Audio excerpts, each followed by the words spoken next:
I'm Neil Berg, and welcome to everybody's to today's meditation practice. Is there anyone here for the first time today? Oh, great, excellent. Welcome. Welcome to I think you'll enjoy it. We have a few announcements before we get started. If you haven't silenced your phones, please do so at this time. Put your phones away so you can be fully present for the talk and meditation. And if you have to use your phone, please do so out in the meditation hall. So we invite you to join Geshe Lobsang Tenzin for our weekly Medicine Buddha practice in person and online at 6 p.m. on Tuesdays. This week, for our Tuesday evening public talk, at 7 p.m., Geshe Lobsang will speak on verse 3 of the 8 verses of Training the Mind. Wednesday evenings at 7 p.m., the Drepung Loseling monks conduct evening prayers for His Holiness the Dalai Lama's long life and other teachers. On Thursdays at 4:30 p.m., the Drepung Loseling monks conduct the Protector Puja for smooth journeys, success of interviews, medical treatments, and new businesses, etc. The Intermediate Series, which is one of the programs here at the center, continues in November with Class 5 on the topic of Vajrasattva meditation, the path of purification and inner transformation. This is a once-a-month 5-class series that's held on the second Saturday of the month through November via Zoom. And you can register for a single class if you're interested. And then there will be a Vajrasattva empowerment offered by H.E. Gonza Rinpoche on the morning of November 8th for those who will be attending the Intermediate Series class number 5. The empowerment will be offered in person as well as online, and those who have received the Vajrasattva empowerment are then permitted to join our weekly Sunday Vajrasattva practice sessions here at the center that starts at 9:30 a.m. The monks will offer traditional filling of statues and stupas, followed by a sacred consecration ceremony in person and via our streaming channels on Tuesday, December 9th at 6:30 p.m. We invite you to drop off or ship your statues and stupas used for personal devotion and practice to be filled with and consecrated by the monks. We also have a limited selection available in the gift shop if you're interested.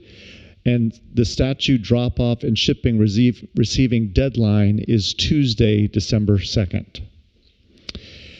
Okay, that's it for events here in the center. And then as a reminder, please do not park on the grass along the driveway behind the building. If the lot is full, overflow parking can be found at the John Lewis Elementary School, which can be accessed via Skyland Drive, and then you can walk through the school to get to the center here. Information on all the events can be found in the lobby, by the front door, and on our website at drepung.org. If anyone is interested in volunteer opportunities to get more involved supporting our programs, please see me or anyone with a name tag or Michael Duffel. If you're interested in becoming a member to support our ongoing programs and take advantage of benefits like discounts on courses and retreats, applications are available in the library, and you can register also online. And the library, by the way, is one of the benefits of membership. You can check out books there, but feel free to look at the books all you want in the library. There is a donation box near the entrance to this room. Your generous support helps us to continue and offer programs and services like this to our Atlanta community and to those around the world through our online platforms. So that's it. So now please stand as we invite our teacher, Geshe Lobsang La, to come in for today's practice.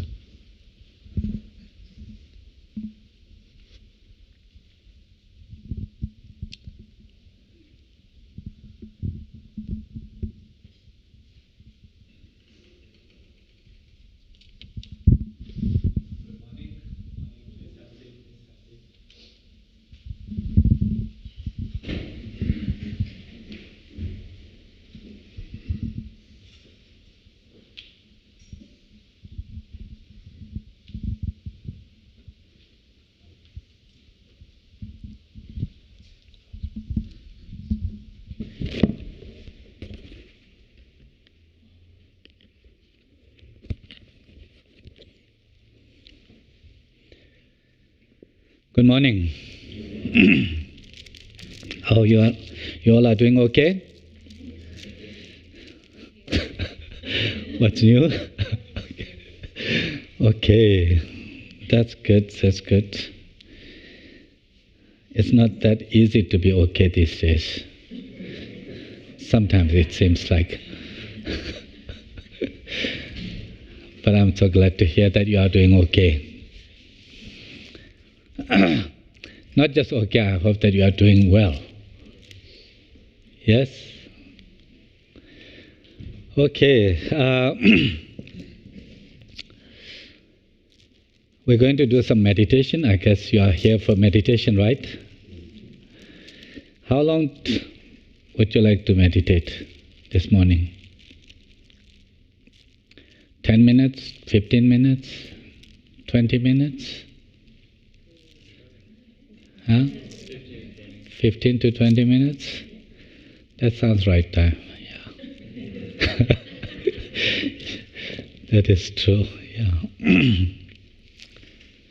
You can meditate for 1 minute also? Yeah. Yes. Yeah, there are 1 minute meditations also. You can do it. 1 minute. And 15 minutes may take little, 15-20 minutes is a little longer, or you can do it longer. Now, I want to hear from you, what kind of meditation do you want to do this morning? Anyone has any suggestion? Can we pick from a list?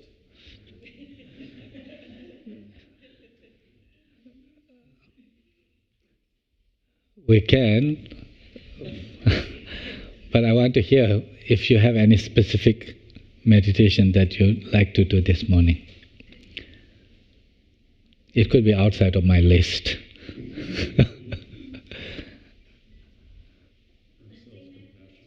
Self-compassion? That's really wonderful.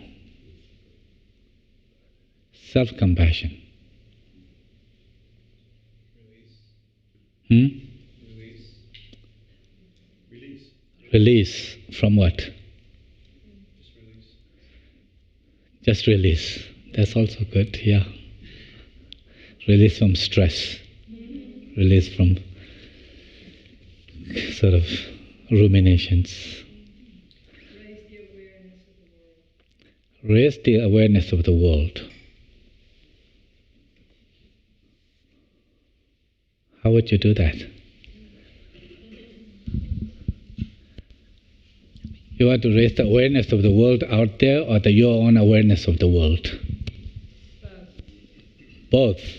Yes, both. There's too much war, hate, poverty in the world. Yes, yes. Too much world poverty in the world, yeah. And lives. Lives, yes. Okay.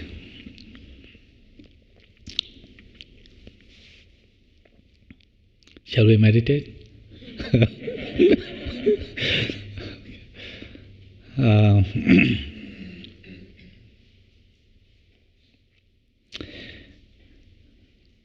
I hope in this meditation we will find whatever we are seeking, release, self-compassion, raising awareness, and so forth and so on. I think we can enter meditation from many different portals. These are different entry points, but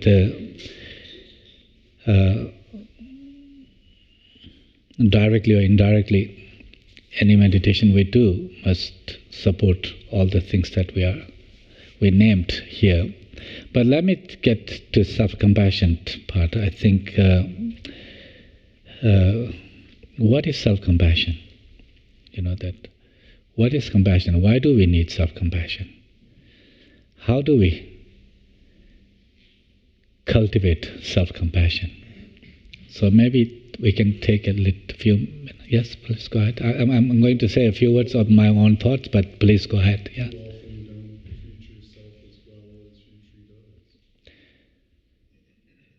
Yes, you don't often treat yourself as kindly as you treat your good friend or to someone else. That is very true.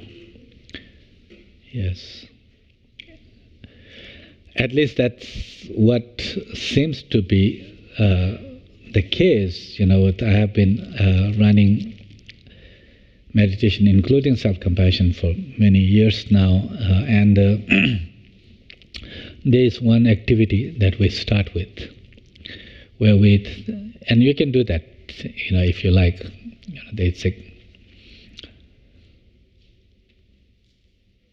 Take a moment to reflect.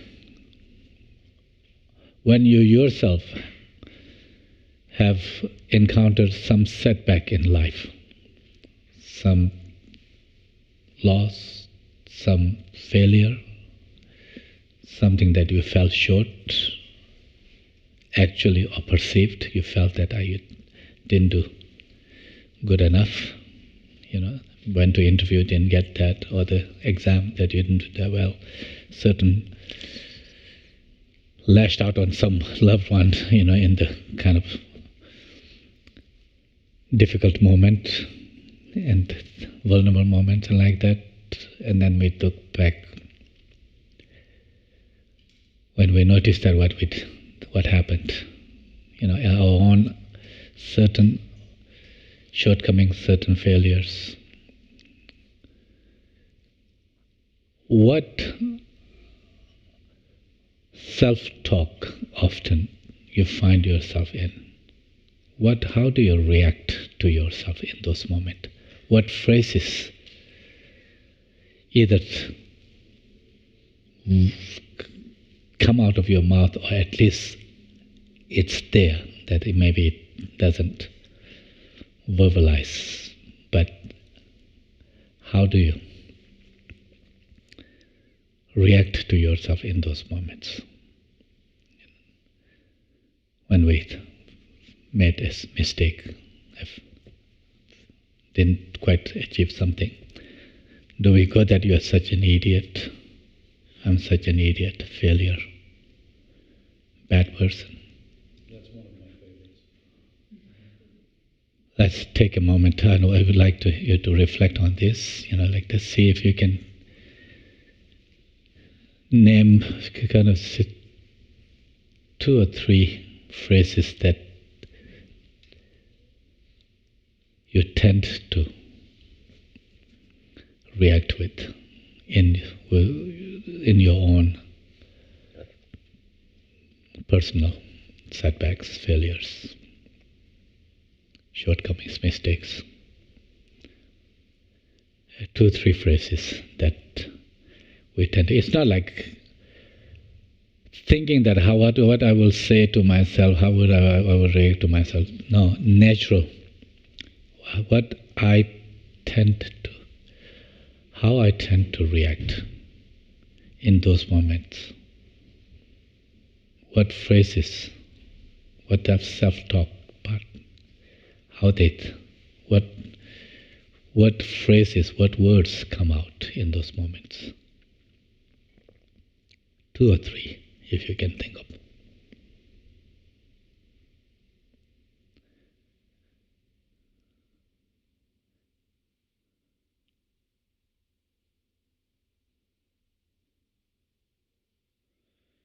Now, let me invite you to reflect now. When in your life you witnessed a good friend, maybe it's your little sister or the brother or a really good friend, or someone that you are mentoring, someone who is really close, dear to you. When they experience a similar setback, similar shortcomings, similar mistake that they made, how do you react to that? What do you say? What words come out to? respond to their setbacks. What do you say? You are such an idiot? Or something different? 2 or 3 phrases, if you can recall, that maybe not necessarily, you don't say it outright, but how do you, what feelings capture those words? What do you, what are those kind of automatic responses to them in the face of their failure, their shortcomings, their setbacks that they experience?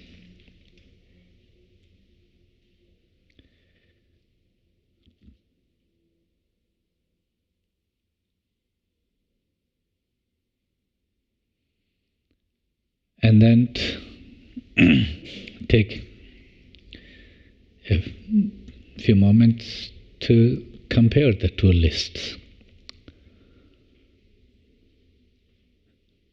2 or 3 phrases that you used in the face of your own setbacks, mistakes to yourself, and to react to you.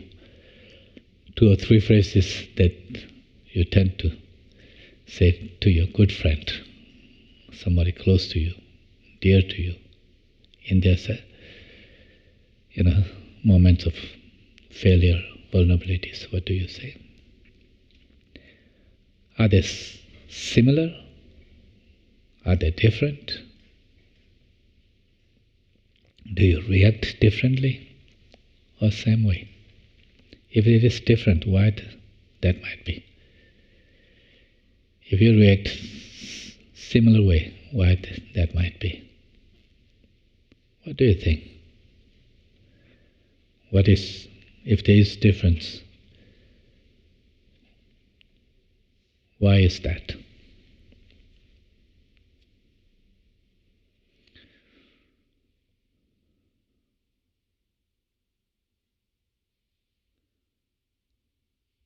Now, I would like for you to just turn to each other, share for a minute with each other. What did you notice? Meditation, we're going to do meditation in an interactive way. So feel free to not share. If you don't feel comfortable, you can just pass. But if you like, turn to each other to share what came up, just in pairs.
Okay. I'm sure you're having a very rich conversation. I mean, it can go on and on. But let me invite you just a few reflections, and anyone like to share what in your conversation, what you notice, what any insights, anything that further raise questions, what you notice, what you wonder, what you understand from this brief reflection. I noticed, I understood, I wonder. You can use that word, if that helps to frame. Yes, please. I noticed the opportunity to be kinder to myself. So in this reflection, you notice that there is an opportunity to be kinder to yourself. Wonderful. Yes, please. Thanks. Just so people online can hear. Oh, okay. Hello.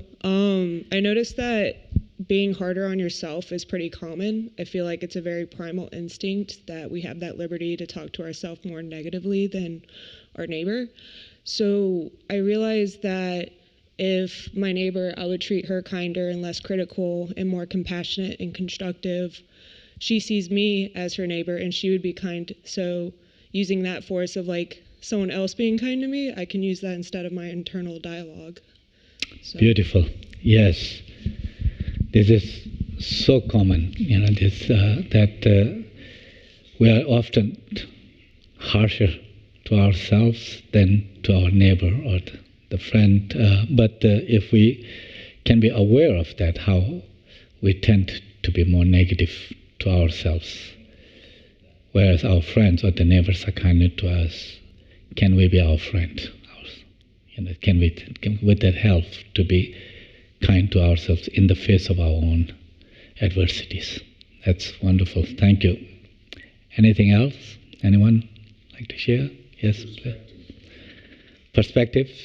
Say a little bit more about that. For ourselves, we see ourselves from ourselves, and that's all we see. Thanks. We see ourselves from ourselves, and that's all we see. Others see the big picture. They see us in the situation we're in or what's affecting us from outside.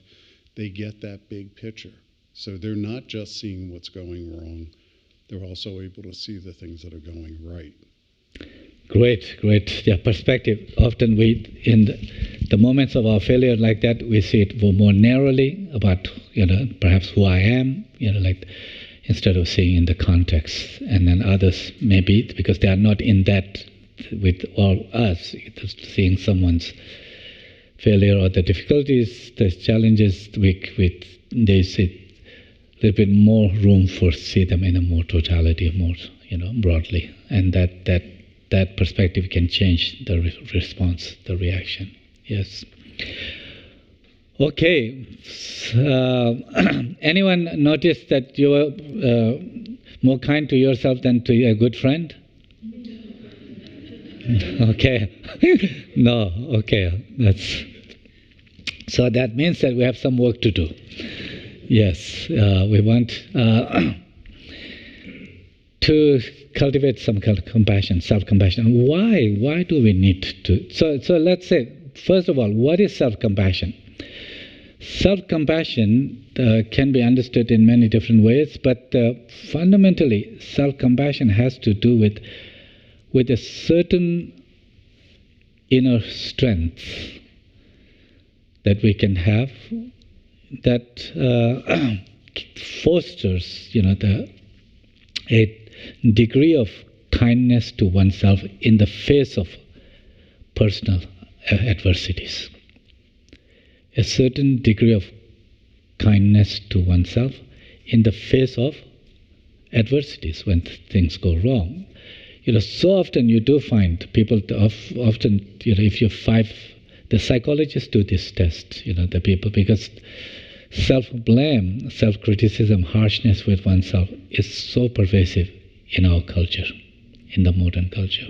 That so many people are struggling with self-blame, that erosion of their self-worth, particularly the teenagers, in this age, particularly with the social media age, when you have that, it's on your face, on your palm, the information what your neighbor, what your classmate or the other, cousin or somebody else doing, that they are all going into the great picnic places, that they are doing great, that they have friends, because we all put nice pictures on the Facebook, like that. We don't put something that is awful, like that we put all. But then when we see it, all this, and then they come that, oh, my life is just miserable, nothing good. I see it, all they are having wonderful time, like that. It erodes self-worth, like that. This is a huge source of depression, huge source of kind of erosion of sense of worth, and it contributes to a problem like depression, anxiety. It interferes with our work, cutting and all those things that happen. Lack of self-compassion, self-blame or harshness is such a massive source of suffering, even driving people to suicides and like that. It's not just teenagers, don't get me wrong, like that. This is adults. Like if you take the people like in the healthcare, doctors and nurses, like that particularly, inevitably, the people will make some mistakes. Medical errors happen, so often the physicians, they could, end up feeling that, oh, I've made such a mistake, I'm a bad doctor, I'm, not. That can also drive the people to real burnout burnout is a huge issue today, like that. So how do we, in life, can we be perfect? And particularly when, unfortunately, from quite a young age, if we have been indoctrinated that you need to be best, you need to be excellent,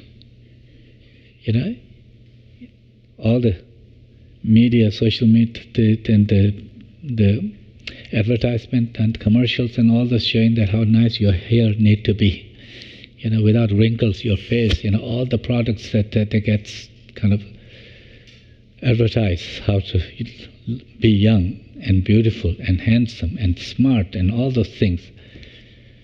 And then we absorb that, this is what I need to be. But then when we are not, when we don't measure up to that very slim, beautiful, figures, that what is, how are we going to feel? If that was the expectation, if that was our expectation that this is what it means to be a good person, it means to be a valuable person, this is what my worth, when we don't see that, that's going to make us feel I'm really bad, Some kind of seeing as core flaw of our character, of our being, identity. It's very difficult, kind of emotionally. That's very difficult place to be, to feel that I'm no good, And that's why that when the self-compassion is a term in psychology today, it's a very recent concept. Christian Neff at University of Texas, Austin, is the one who has popularized this, psychological concept, self-compassion. It is so, within just no time, it has become so, it popular, because it resonated with the people. People are facing this self-blame. When she came up with this concept that self-compassion is needed, and we can, self-compassion is healthy. Self-compassion the more self-compassionate people are less depressed, less anxiety, less burnout, like that. We can say that more self-compassionate people are actually more successful. That our prevailing thought, like self-compassion, if you are kind to yourself, you would not work hard. You need to be you need to have this, certain degree of, the fear of not doing well. You need to, it will undermine your excellence, pursuing the excellence. If you will become couch potato, it will be, the self-compassion is seen more as just settling to being less. No, the research shows otherwise. The research shows that actually people who have greater degree of self-compassion, in the face of their failures and so forth, they actually are more successful in life.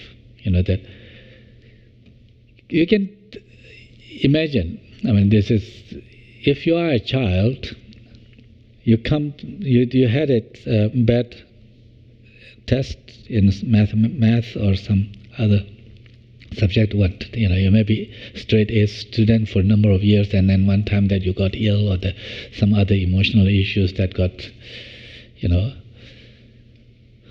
that you got affected by that, and then you didn't do well in the exam, and then you had a bad grade, and then you come home, and then your parents said that, oh, you're such a loser, you're no good.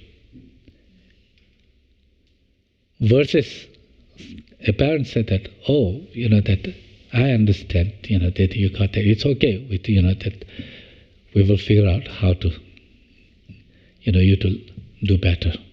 We can do that. We can get a, trainer, or that I can help you. We can try again. You will get better. Which message do we want to hear? Which message will build confidence? Which message will give us this mindset of growth instead of, fixed mindset, I'm a failure, I'm no good in this subject. And then if we buy in that I'm no good in this, as I said, you are a failure, you are no good, next time when you take exam, prepare for that, how would you feel? Anxiety, that, oh, I'm no good. If you're coming from that mindset, you will be anxious. Research is clear that anxiety interferes with your creativity, with your performance. That those who go with more stress, more anxious, don't do well in their exams also. It's a self-fulfilling prophecy that becomes. So that's why, the research, now probably there are more than 3,000, studies done, correlational, like they're looking at self-compassion, how well you score in self-compassion, and then to correlating with the other outcomes in, life, health, and, performance, wealth, and so forth and so on, relationship, and so forth. There's overwhelming, undeniable kind of picture is clear that with more self-compassion, the better you are in life. In fact, I was mentioning about this burnout, right? The burnout, I think the last Sunday also I mentioned, those of you who may have been here. Self-compassion, the burnout. Burnout is a huge problem, like that.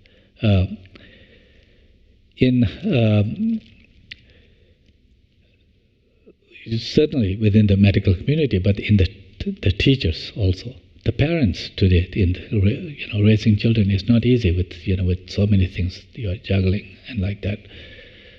So, if you think about the burnout, one of the three main hallmarks, main contributors to burnout, that where you feel exhausted, is this what they call the perceived sense of lack of efficacy. Perceived sense of lack of efficacy. I'm not good enough. That is, It's not necessarily objective, but when we feel that I'm not good enough, that perceive, that is what is kind of, contributing to the huge degree of emotional problems, huge degree of, how the productivity, creativity in life, our health and like that. So there's no wonder that why this became such an instant kind of, thing that our society, particularly in the high achieving, groups, they relate to this. It's somewhat like in the 70s when Herbert Benson at Harvard University, when he did the study with, at the time what is called the TM, Transcendental Meditation, like people who were doing transcendental meditation versus not doing, and then 15, 20 minutes of meditation, then they measured the real changes in your physiology, blood pressure and like that. When he was able to measure objectively, scientifically measure the changes that come with 10, 15 minutes of what now called the relaxation response, that it's a scientific intervention in many clinical kind of settings. This is offered, a relaxation response developed at Harvard by Herbert Benson. Have you read the book called Relaxation Response? No one? No one here has heard about the relaxation response? Yes? Some, yes. Relaxation response became coast-to-coast instant bestseller in America in the 70s. It's the work from Herbert Benson, Harvard. Why? Because there he presented in no uncertain ways in the measuring our fast-paced life that we are living, urban living, like the New York City, Boston, like the LA and like that, where it's so stressful. There are so many demands on our life. Time is short, that you are just constantly running from one thing to another. And it showed that how in the fast-paced life, the stress to become stressed is so high, but then not by spending thousands of dollars or but basic, just very simple practice for a few minutes sitting in a quiet place, just anchoring your attention to something like a phrase or the breath, or if the intruding thoughts that come, you just notice passively, brush it aside, to just bringing attention back to what you are focusing on. You do that for 15, 20 minutes. You see a real change, in the metabolism, that going down, the different, the hypertension, blood pressure, over the time that it showed that a significant drop that is significant enough to, if someone is quite susceptible for, predisposed for heart disease, cardiovascular, it can prevent that. That's why it became an instant bestseller, and so many people, took that. And there have been so many studies, so many programs offer this. Similarly, self-compassion was like that. Now in the 21st century, though, in the 2001, 2002, somewhere there. A different, related, but a different dimension of the struggle as a society we are facing with self-blame, self-worth, self-doubt. I'm not good enough. And that's what's causing. And when she presented that became a bestseller. So, since we want to do it 15-minute meditation, let me just summarize here. I talk about what self-compassion, why self-compassion, how to self-compassion. There are many different ways of doing that. There are many different components. It's not just one thing. But one of the primary factors in not going on this rabbit hole, when things fall apart, when ups and downs happen, it's inevitable in our life. That will happen. That life is not just perfect. That's ups and downs happen. We will lose, we will make mistakes, we will fall short. These are part of life. And when this happens, one among number of, in our CBCT, cognitively based compassion training, we present actually 2 modules. They are different, what they call the enduring capabilities. Each has the activity related and insights that you will cultivate. But one of them is what the Christian Nev also points out. It's one of the elements is called appealing to common humanity. Appealing to common humanity. What does that mean? When I make a mistake, is that because I'm a bad person?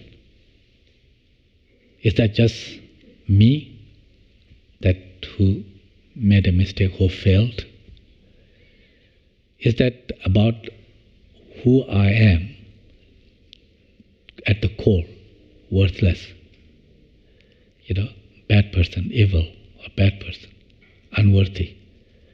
Or this is something, it can happen to anyone. It's a shared human reality. Who does not make mistake? Who does not fall short? In this meditation, it's not sitting kind of emptying thoughts. In this meditation, it's an analytical meditation. It's using our ability for critical thinking process to perspective shift, bringing a perspective shift. When we fail, when we think that we are, when we see that somebody else is, I'm not as. One of the things that emotionally it feels like that I'm the only one who is a failure, who is a mistake, who have made a mistake, who is not good enough. But in that moment, we need to reflect. Is that true? Or, yes, I made this mistake, or I fell this short, but who does not? Are there other people who also make mistakes at times, fall short?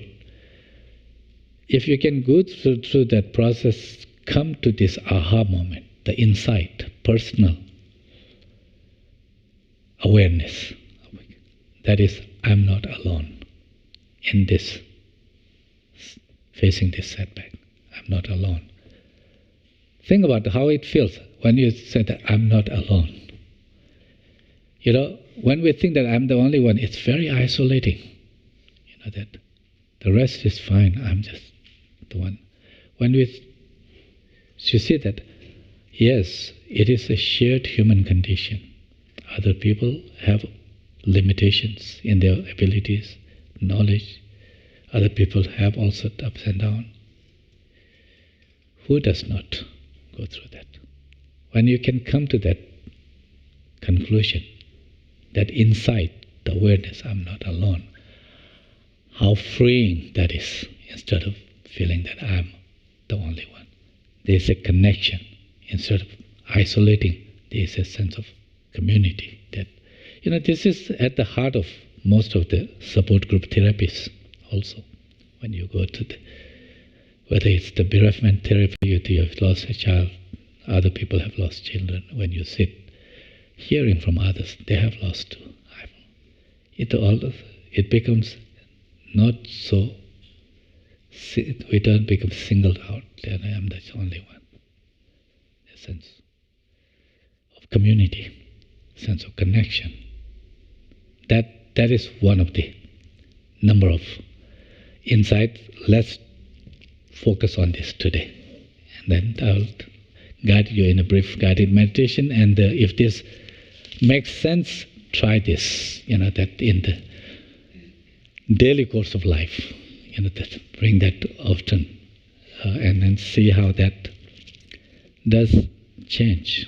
There are, as I said, there are 7, 8 other lenses that we can bring to our vulnerabilities, our limitations, our adversities, each to bring a different lens, leading to the certain degree of relief, release, and transformation. So let's take a moment to get into this deeper reflection. We may adjust our posture to sit, for a few moments. As you are adjusting your posture to find a comfortable posture to sit for a few minutes. If you do notice any immediate tensions in your shoulders that may feel heavy, or the tightness in the chest, or the tense feeling in the neck, or back and so forth, just feel free to stretch.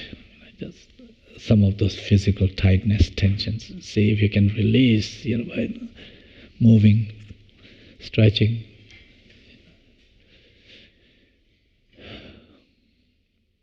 And then, if it is comfortable, see if you can place your body in a manner that will support that clarity for the creativity purpose, clarity of the mind. But at the same time, it's not just so scattered, but somewhat settled. For that bodily posture, 2 postures that can help. If you can bring your back in the fully upright position, just invisible kind of spine, pull to align your vertebrae in that vertical position, and just let go, to let your body rest in that upright position of their own accord. As you bring your attention to that posture, your upright posture of your body, see if you notice a subtle shift in the energy level. If it gives a little boost of energy that makes you more awake and alert, adding to the clarity of your mind. Next part, as your body is nicely settled on your cushion or in your chair, perhaps your feet just firmly placed on the floor if you are sitting in a chair, and this support of cushion, the chair, the floor, supporting your body to be settled, nice, settled and still. As you bring attention to that support, your body nicely settled, see if it leads to a corresponding inner shift, a certain inner degree, inner sense of groundedness, a sense of settledness.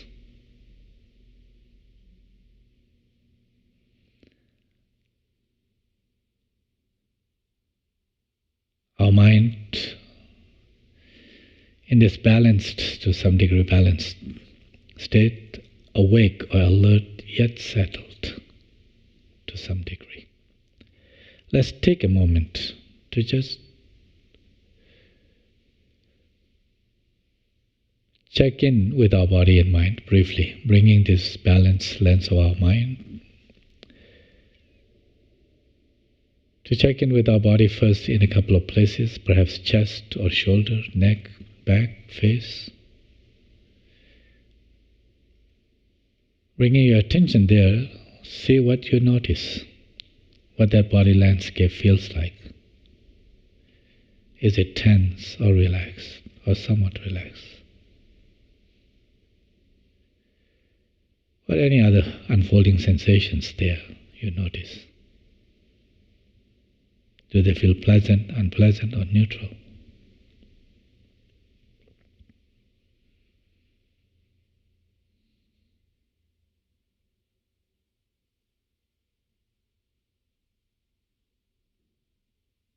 Beyond this physical sensation, What else is preoccupying our mind right now? Are there any other experiences? Any lingering worries or agitations? Or just abiding sense of joy, ease, excitement?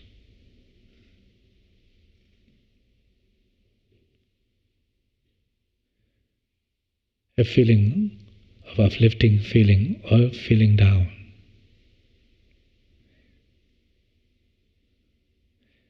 Checking in with our body and mind if we do notice some form of tensions, physically or mentally, the mental experiences in form of the worries or feeling certain heaviness, tightness in the body.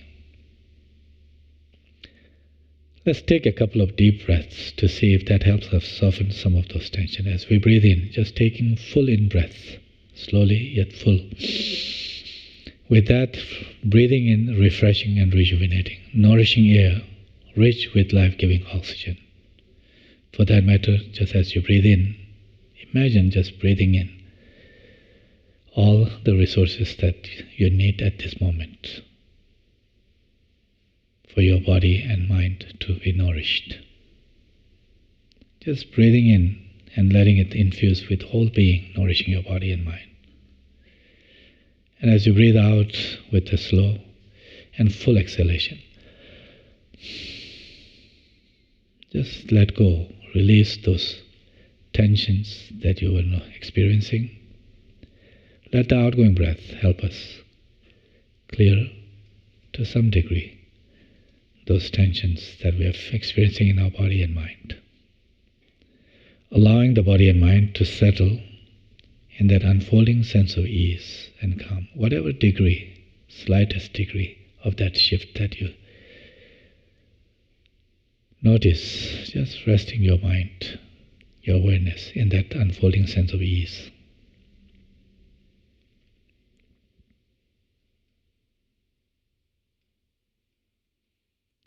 From this place of ease, let me now invite you, just take a moment, very much like when a lake is still, or the ocean, and when the winds subside, storms subside, in that calmness, stillness of the oceans or the lakes, there is clarity that makes it easier to even see a little bit more clearly what is a little bit deeper in the lakes. Similarly, as our mind is somewhat settled in that calmness and unfolding clarity, perhaps we can attune to our deeper aspirations, our abiding aspirations in life, how deeply we wish to be happy, to be healthy, to flourish, and to be free of suffering, of various harms, various agitations, misfortunes, and so forth.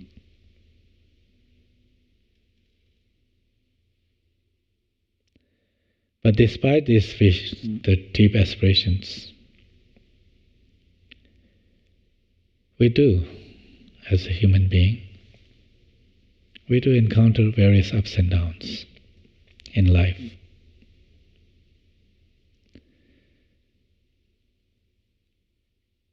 As it often seems that when we encounter certain setbacks, certain adversities in life, whether it's just a certain mistake, certain failing to achieve certain goals, or we feel that we don't measure up to certain standards,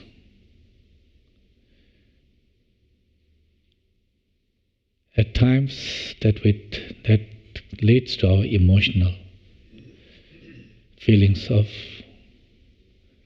feeling I am not good enough, eroding our sense of worth, perhaps even leading to the blame, sense of blame, self-blame. At times, perhaps self-blame associated with a certain action, behavior, but other times even it goes deeper, where we begin to see them just no good. And at times it comes like that I'm the only one. Such a bad place.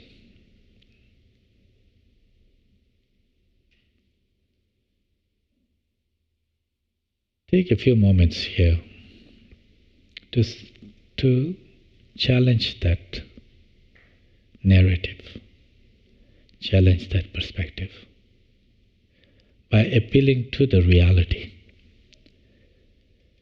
that is of our common humanity. Yes, I do fall short in some cases. As a human being, there is a certain human limitations. Who is perfect?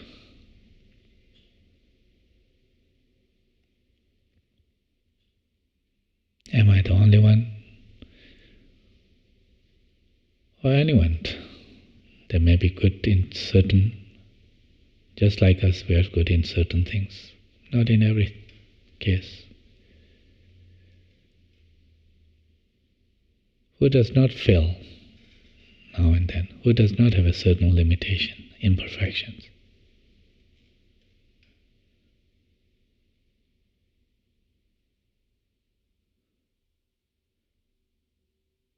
In this way of reflection, critical thinking process, reframing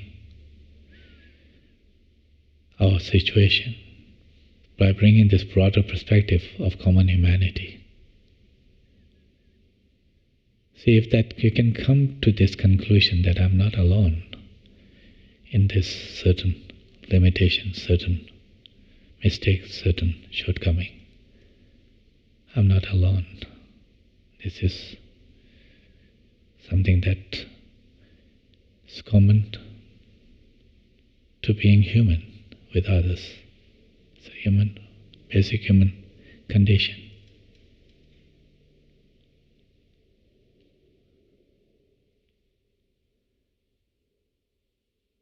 As you come to this insight, this conclusion, this awareness that I'm not alone in this such a mistake or the shortcomings, notice a shift in your feelings, how it feels. Does it feel like that I'm nothing?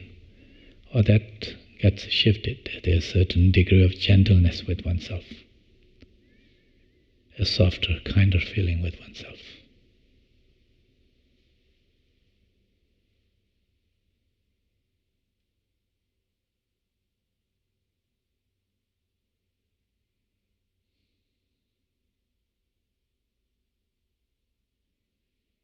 If we do notice such shifts in our feeling for harshness to gentleness, a more kinder feeling with oneself in the face of adversities, just noticing that how that is uplifting, that is how that contributes to our well-being. And from such a state, how we can think better, perform better, relate to others better, understand others better. But it's a skill. With practice, we can get better. With practice, this perspective can be more abiding, more enduring. So that when we do face certain ups and downs in life, our more natural response to that could come from this broader perspective, informed by our common humanity, awareness of common humanity. And how that will manifest differently in our behavior, in our reactions, and the quality of life in our relationship and so forth. So let's take a moment to dedicate any goodness that unfolds as we grow in this ability, as we cultivate these inner skills or abilities. Let's dedicate this towards greater good for peace, healing, harmony, and happiness all being, and particularly for the happiness for those countless who may be vulnerable to and susceptible for the self-blame and so forth. Dedicating towards not only our own growth in self-compassion, but that of the others. And let's conclude by setting an intention. An intention here to extend this insight, this perspective, these skills beyond the cushion, beyond this formal session, to bring that into our everyday life. Whenever we notice that we are particularly struggling with this harshness with oneself, perhaps in those moments we can take a few moments to ground ourselves with a few breathings, to calm our body and mind to some degree, and then take a few moments, perhaps a minute or so, to just connect with this broader perspective of common humanity.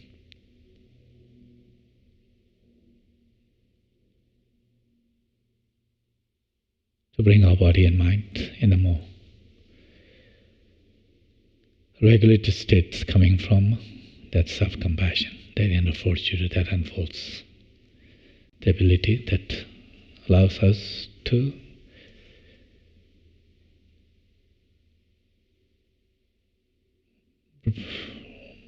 have a certain sense of kinder, gentle feeling with oneself in the face of those adversities.